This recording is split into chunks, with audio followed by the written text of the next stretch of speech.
అనేటువంటి మంత్రం, అది ఒక మంత్రం అని చెప్తున్నాడు. ఓమితి బ్రాహ్మణా ప్రవక్ష్యాన్నా,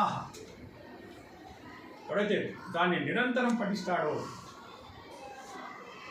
అటువంటి వాడు ఏమవుతాడు అంటున్నాడు.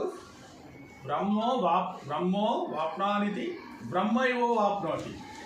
ఎవరైతే తాను సమస్త వేదాలన్నీ తెలుసుకోవాలనే ప్రయత్నం చేస్తూ మొట్టమొదటి ఓంకారాన్ని ఎప్పుడైతే వాడు జపించినప్పుడు వాడు తప్పకుండా బ్రహ్మైవో వాప్ని, బ్రహ్మైవో ఏం రాశారంటే బ్రహ్మైవో పాప్నోతి బ్రహ్మైవో పాప్నం అంటే బ్రహ్మజ్ఞానాన్ని తప్పకుండా పొందుతాడు.